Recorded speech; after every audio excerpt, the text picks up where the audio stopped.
in the past. Anthony Davis peaked a long time ago. Anthony Davis peaked in New Orleans. And so don't let that small outburst of productivity fool you. This is not the norm. This is the abnormality. And if the Lakers are smart, they use this outburst in performance and productivity as a selling point into trading Anthony Davis to getting back really good assets so they can surround LeBron James.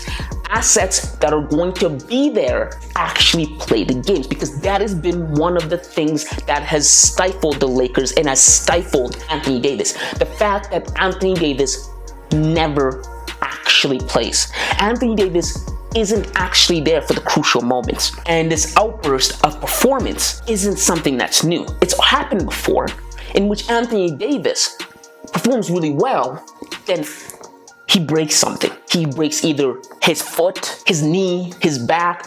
Doesn't matter. What matters is he breaks something and he is rendered useless and on the bench.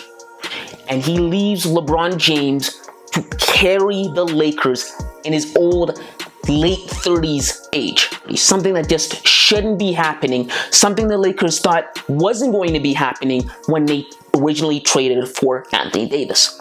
So if I were a betting man, I'm going to bet one or two things. Anthony Davis does not continue to perform at this level for a prolonged period of time, or Anthony Davis gets injured.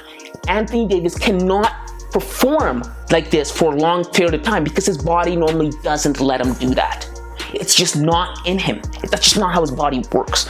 I've seen the pattern. I know how it is. I know the guy. And so if Rob Pelinka is smart, if the Lakers are smart, they leverage this outburst in performance, show it to other teams. They say, hey, listen, this guy, he's the deal right now. Look at these numbers. He's putting up monster numbers. Unfortunately, we're just looking for something different right now. So what can you give us for Anthony Davis? Because you want to hedge your bets. I'd bet that Anthony Davis won't keep this up or he gets injured. I'm willing to bet Anthony Davis won't play above 60 games this season. If I know that, because his history's told me so, I'm looking to move him.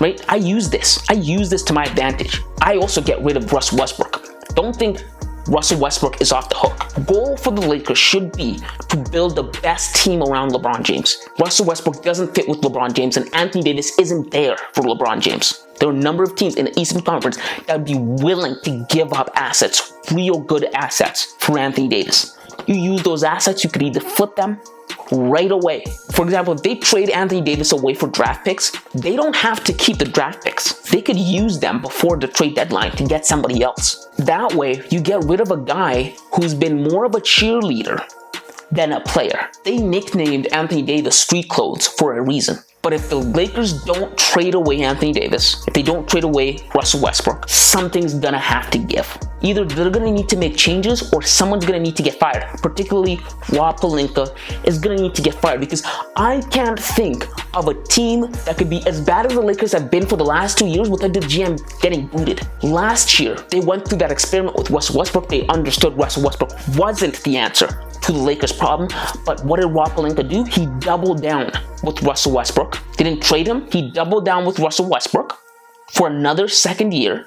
And he used Frank Vogel as the scapegoat as to why the Lakers sucked last year, even though you and I know that wasn't the case. Frank Vogel led the Lakers to a championship in the bubble.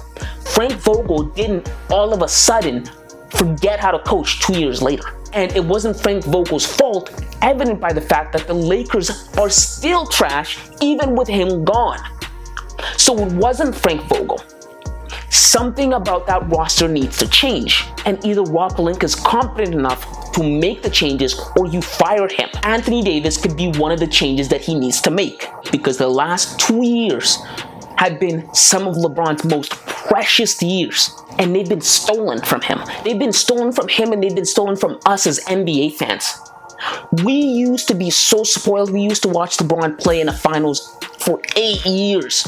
I want that back. I want LeBron playing at the highest level for a title again. But the Lakers' incompetent management has prevented him from doing that. And I want that back as an NBA fan. And if you want that back as well, then make sure to hit the subscribe button and leave a like underneath this video. And let me know your thoughts in the comments below on what you think about Anthony Davis.